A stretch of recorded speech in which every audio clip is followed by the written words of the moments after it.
Hello everyone, my name is Chandan Singh. Gas, किसी viewer ने पूछा था कि सर ट्यून आउट क्या होता है, ट्यून आउट का मतलब क्या होता है। देखिए गैस, आपने पूछा है ट्यून आउट, ये रहा tune out. Tune out actually informal है, यानी कि आप ऐसे फॉर्मल में नहीं लिख सकते हैं, बिजनेस या ईमेल राइटिंग में नहीं यूज़ कर सकते, स्पोकन में यूज़ कर सकते हैं इनफॉर्मल का, आई मीन ट्यून आउट का, जो कि इनफॉर्मल है। इसका मतलब है अनसुनी करना। ट्यून आउट मतलब अनसुनी करना। कैसे?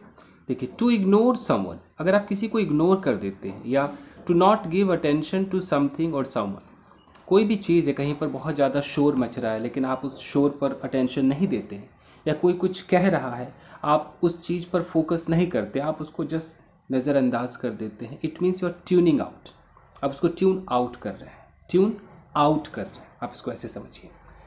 तो एग्जाम्पल्स की अगर बात करें तो देख लीजिए, एक तो है कि डोंट ट्यून मी आउट, यानी कि मुझे नज़रअंदाज मत करो, मुझे अनसुनी मत करो।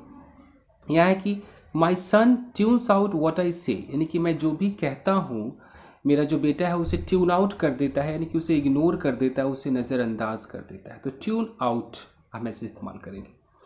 फोकस ऑन योर स्टडी, अपने पढ़ाई पर फोकस करो, and tune out the noise, और नॉइज़ को ट्यून आउट करो। तो ट्यून आउट अब सब समझ गए होंगे आप कि कोई भी चीज़ है उस पर आपको ध्यान नहीं देना है, आप यानी कि ट्यून आउट कर रहे हैं। I always tune out his boring lecture, यानी कि उसकी जो भी उसका जो लेक्चर होता है वो बहुत ही बोरिंग लेक्चर है, उसको मैं ट्यून आउट कर देता हूँ, यानी कि मैं उसे नज़रअंदाज कर देता हूँ। She tends to tune out her parents advice and make her own decision. अब देखिए, she tends to tune out, यानी कि उसकी प्रवृत्ति है, आदत है, अपने पेरेंट्स के एडवाइस को ट्यून आउट कर देती है, यानी कि उसे बिल्कुल इग्नोर कर देती है, and make her own decision, और अपने फैसले खुद लेती है। देखिए, most of what he says is such garbage that I just tune him out.